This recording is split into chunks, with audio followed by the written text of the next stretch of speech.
ನನ್ನ ಕವನದ ಶೀರ್ಷಿಕೆ ಅವ್ರು ದುಷ್ಟರೆಲ್ಲರೂ ಶಿಷ್ಟರು ಅಂತಂತೇಳಿ, ಕೆಟ್ಟವರೆಲ್ಲರೂ ಒಳ್ಳೆಯವರೇ ಅಂತಂತೇಳಿ.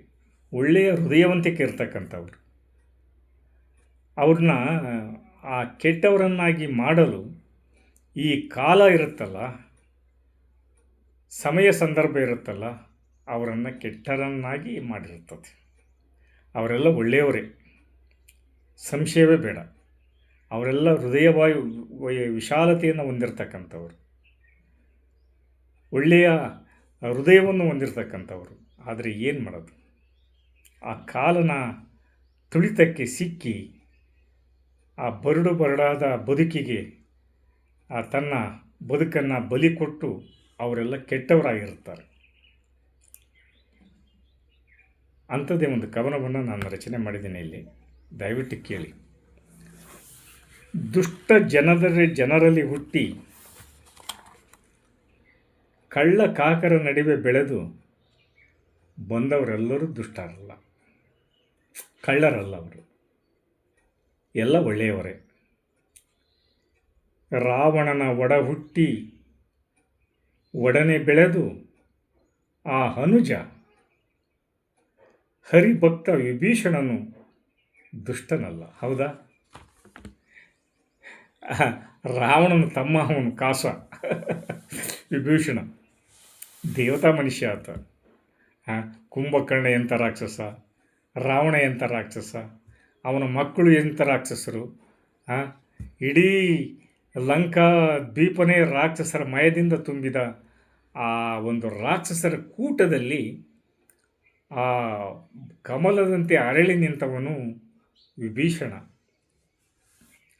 ಅವನು ಸಾಕಷ್ಟು ಅವ್ರನ್ನ ತಿದ್ದಕ್ಕಂತ ನೋಡಿದೆ. ಎಷ್ಟೋ ಸಾರಿ ರಾವಣಸುರ ಅವನನ್ನು ಒದ್ದು ಸಭೆಯಿಂದ ಹೊರಗೆ ಹಾಕಿರ್ತಾನೆ.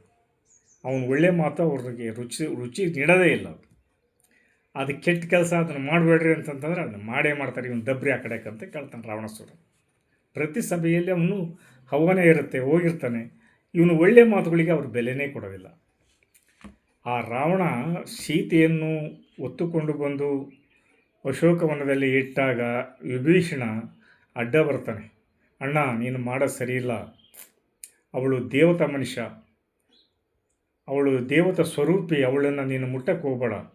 ಶ್ರೀರಾಮಚಂದ್ರನ ಹೆಂಡತಿ, ವಿಷ್ಣುವಿನ ರೂಪ ಶ್ರೀರಾಮಚಂದ್ರ, ಅವನ ಕೆಣಕಿ ಉಳಿದವರು ಈ ಭೂಮಂಡಲದಲ್ಲೇ ಇಲ್ಲ. ನೀನು ಹೋಗಿ ಅವನ ಹೆಂಡತಿಯನ್ನು ನೀನು ಹೊತ್ಕೊಂಡು ಬಂದು ನೀನು ಇಟ್ಕೊಂಡಿದೆಯಲ್ಲ, ಇದು ನ್ಯಾಯನಾ? ಇವನಿಗೇನು ಅಹಂಕಾರ, ಹಮ್ಮು. ಅಯ್ಯೋ, ನಾನು ಇಡೀ ಪ್ರಪಂಚವನ್ನೇ ಗೆದ್ದು ಆಳ್ತಿರೋನು ನಾನು, ಅವನು ಯಾವನು ನನ್ನ ಕೇಳೋದಕ್ಕೆ? ಇವನು ಹೊರಗಡೆ ಕಳಿಸ್ರಿ ಇವನು ವಿಭೀಷಣನ ಅಂತಂತೇಳಿ ತನ್ನ ಸಭೆಯಿಂದ ಅವನ್ನ ಹೊರಗಡೆ ದೂಕ್ತಾರೆ. ಅವನ ವಿಭೀಷಣನ ಮಾತು ಅವನಿಗೆ ರುಚಿ ನೀಡೋದೇ ಇಲ್ಲ. ಕೊನೆಯ ಗಳಿಗೆಯಲ್ಲಿಯೂ ಸಹ ಭಾರಿ ಬೇಡಿಕೆ ಅಂತಾನೆ. ಇಡೀ ಶ್ರೀಲಂಕಾ ಸಂಪದ್ಭರಿತವಾಗಿದೆ, ಎಲ್ಲ ಜನರು ಶಾಂತಿಯಿಂದ ಜೀವನ ನಡೆಸ್ತಾ ಇದ್ದಾರೆ. ಅಣ್ಣ, ನೀನು ಮಾಡಿರೋ ತಪ್ಪು, ಮತ್ತೆ ಇಲ್ಲಿ ಶ್ರೀಲಂಕೆಗೆ, ಈ ಲಂಕಾಪಟ್ಟಣಕ್ಕೆ ಬೆಂಕಿಯನ್ನು ಇಡಬೇಡ, ನೀನು ಅವ್ರನ್ನ ಟಚ್ ಮಾಡಬೇಡ, ನೀನು ದೇವತೆಗಳನ್ನು. ನೀನು ಹೆಂಗೈತೋ ಅದನ್ನು ರಾಜ್ಯಭಾರ ಮಾಡ್ಕೊಂಡು ಹೋಗು, ಎಲ್ಲರೂ ನೆಮ್ಮದಿಯಾಗಿದ್ದಾರೆ ಅಂತ ವಿಭೀಷಣ ಹೇಳ್ತಾನೆ. ಅವನ ಹೆಂಡತಿ ಮಂಡೋದರಿನೂ ಹೇಳ್ತಾಳೆ, ಹೌದು ದೇವತಾ ಪುರುಷರವರು ಅಂತಂತೇಳಿ. ಯಾವನ ದೇವತಾ ಪುರುಷ? ನನ್ನ ಮುಂದೆ ಯಾರಿಲ್ಲ, ಎಲ್ಲ ದೇವತೆಗಳೇ ನನ್ನ ಅಧೀನದಲ್ಲಿ ಕೆಲಸ ಮಾಡ್ತಿರ್ಬೇಕಾದ್ರೆ ಅವನು ಯಾರು? ಅವನು ಧಮಕಿ ಹಾಕಿಬಿಡ್ತಾನೆ. ಕಾಡಿನಲ್ಲಿ ಹುಟ್ಟಿದ, ಕೊಲೆ ಸುಲಿಗೆ ಮಾಡಿದ ವಾಲ್ಮೀಕಿ ತಪಗೈದು ಜ್ಞಾನಿಯಾದ ಅಲ್ವಾ? ಈ ದುಷ್ಟರು ಅವ್ರು ಯಾಕೆ ಆಗ್ತಾರೆ? ವಾಲ್ಮೀಕಿ ಕಳ್ಳ ಅಂತ ಪುರಾಣಗಳು ಬಿಂಬಿಸಿದವೆ. ಅವನು ಕೊನೆಗೆ ಆದಿಕವಿಯಾದ, ರಾಮಾಯಣವನ್ನು ಬರೆದ ಆದಿಕವಿಯಾದ. ಅವನು ನಿಜ ಒಪ್ಪಿಗೆ ಅಂತಾನೆ, ಸಮಯ ಸಂದರ್ಭ ಅದು ಕೆಲಸ ಮಾಡಿರ್ತದೆ. ಅವನು ಕಳ್ಳ ಆಗಬೇಕು ಅಂತಂತಿರಲ್ಲ. ಪುರಾಣಗಳ ಇತಿಹಾಸವನ್ನು ತೆಗೆದುಕೊಂಡ್ರೆ ಅವನು ಒಳ್ಳೆ ಮನುಷ್ಯನೇ. ಅವರೆಲ್ಲ ಈ ಒಂದು ಪುರಾಣದ ಒಂದು ಸಣ್ಣ ಕತೆ ಬರ್ತದೆ. ಹೀಗೆ ಬೆದರಿ ಕಾಡು ಸೇರ್ಕೊಂಬಿಡ್ತಾರೆ ಇವರೆಲ್ಲ ರಾಜರುಗಳೆಲ್ಲ. ಅದು ಜಮದಗ್ನಿ ಇದರಲ್ಲಿ ಬರುತ್ತೆ. ರಾಮ, ಗಂಡುಗುಡಲಿ ರಾಮ, ಅವನ ಬೆದರಿಕೆಗೆ ಇವ್ರಿಗೆಲ್ಲ ಕಾಡು ಸೇರಿಕೊಂಡು ಕಳ್ಳರಾಗಿ ಜೀವನ ಮಾಡೋಕ್ಕೆ ಸ್ಟಾರ್ಟ್ ಮಾಡ್ತಾರೆ. ಯಾಕಂದ್ರೆ ಕಾಡಿನಾಗ ಇನ್ನೇನು ಸಿಗುತ್ತೆ, ಕಾಡು ಪ್ರಾಣಿಗಳು, ಗೆಡ್ಡೆ ಗೆಣಸು, ಅವರು ಇವರು ಕೊಲೆ ಸುಲಿಗೆ. ವಾಲ್ಮೀಕಿ ಅಲ್ಲಿಂದ ತನ್ನ ಮತ್ತೆ ಸಂಸಾರ ಸಾಕಬೇಕಲ್ಲ, ಸಂಸಾರ ಸಾಕೋದಕ್ಕೋಸ್ಕರ ಅವನು ಅದೆಲ್ಲ ಮಾಡ್ತಾನೆ.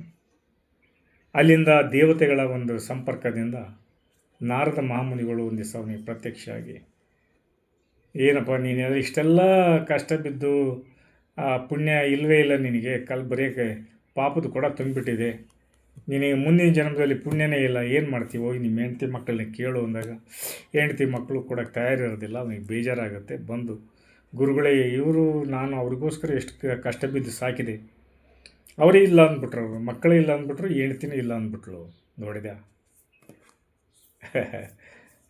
ಇವನ್ನೆಲ್ಲ ಬಿಟ್ಟು ನಾನೊಂದು ಮಂತ್ರ ಹೇಳ್ಕೊಡ್ತೇನೆ, ಆ ಮಂತ್ರದ ಮೂಲಕ ನೀನು ನಿನ್ನಲ್ಲಿರುವ ಪಾಪದ ಮೂಟೆಯನ್ನು ಕ್ಷಯಿಸಿ ಪುಣ್ಯವನ್ನು ಗಳಿಸಿಕೋ ಅಂತಂತೇಳಿ ಅವನಿಗೆ ಶ್ರೀರಾಮಚಂದ್ರನ ಒಂದು ರಾಮ ಮಂತ್ರವನ್ನು ಹೇಳ್ಕೊಡ್ತಾನೆ. ಅವನು ಅದನ್ನು ಜಪಿಸ್ತಾ ಅವನ ಮೇಲೆ ಹುತ್ತ ಬೆಳೀತತೆ. ವಾಲ್ಮೀಕಿ ಅಂದರೆ ಹುತ್ತ, ವಾಲ್ಮೀಕಿ ಅಂತ ಅವನಿಗೆ ಜ್ಞಾನೋದಯ ಆಗಿ ದೇವತೆಗಳೆಲ್ಲ ಹರಿಸಿ ಅಲ್ಲಿಂದ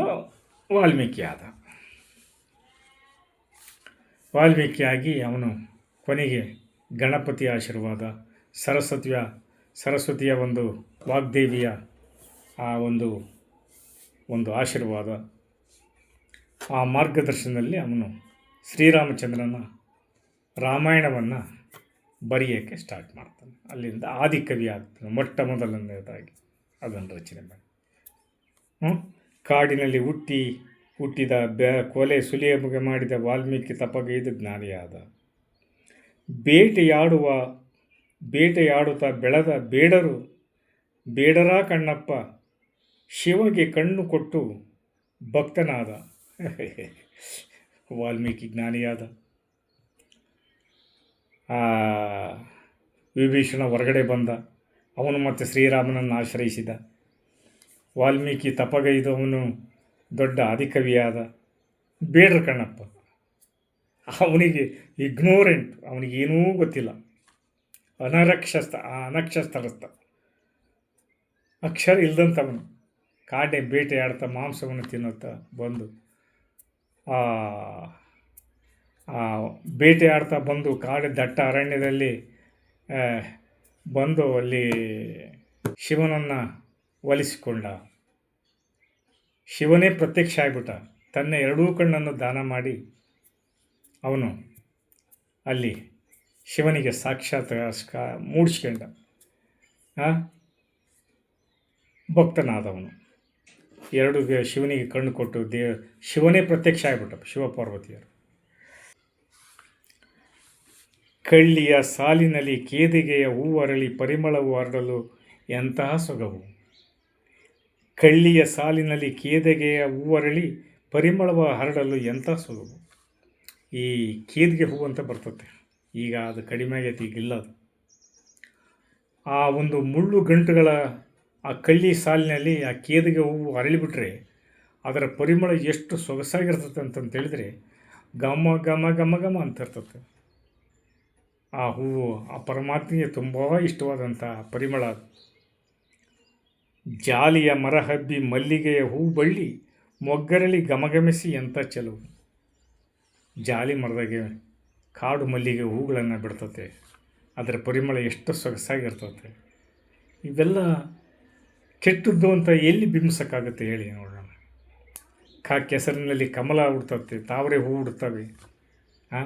ಕಸ್ತೂರಿ ಮೃಗದ ಆ ಪರಿಮಳ ಎಷ್ಟು ಸೊಗಸಾಗಿರ್ತತೆ. ಇವೆಲ್ಲ ಮನುಷ್ಯನಿಗೆ ಹೆಂಗೆ ಇರುತ್ತೆ ಅಂತಂತೇಳಿದ್ರೆ ಎಲ್ಲ ನಾವು ಒಂಥರ ಬಿಂಬಿಸ್ಬಿಡ್ತೀವಿ. ನಾವು ಇವರೆಲ್ಲ ಕಳ್ಳರು, ವಿಲನ್ಗಳು, ಹಾಗೆ ಹೀಗೆ ಅಂತಂತೇಳಿ. ಅದು ಸಾಧ್ಯ ಇಲ್ಲ. ಅವರೆಲ್ಲ ಕೆಟ್ಟವರು ಅಂತಂತ ಹೇಳೋಕ್ಕಾಗೋದಿಲ್ಲ. ಎಲ್ಲರೂ ಒಳ್ಳೆಯವರೇ. ಸಮಯ, ಸಂದರ್ಭ, ಕಾಲನ ಮಿತಿಯಲ್ಲಿ ಸಿಕ್ಕಿ ಆ ತುಳಿತಕ್ಕೆ ಸಿಕ್ಕಿ ಅವರು ಆ ರೀತಿ ಆಗಿರ್ತಾರೆ ಅಷ್ಟೇ. ಹೀಗಾಗಿ ಇಷ್ಟೊತ್ತು ನನ್ನ ಕವನವನ್ನು ಕೇಳಿದ್ದಕ್ಕಾಗಿ ಧನ್ಯವಾದಗಳು. ಮತ್ತು ಈ ಕವನವನ್ನು ನೀವು ಸಬ್ಸ್ಕ್ರೈಬ್ ಮಾಡಿ, ಲೈಕ್ ಕೊಡಿ ಅಂತ ಕೇಳಿಕೊಳ್ಳುತ್ತಾ ನನ್ನ 2 ಮಾತುಗಳನ್ನು ಮುಗಿಸ್ತಾ ಇದ್ದೀನಿ. ಜೈ ಹಿಂದ್, ಜೈ ಕರ್ನಾಟಕ.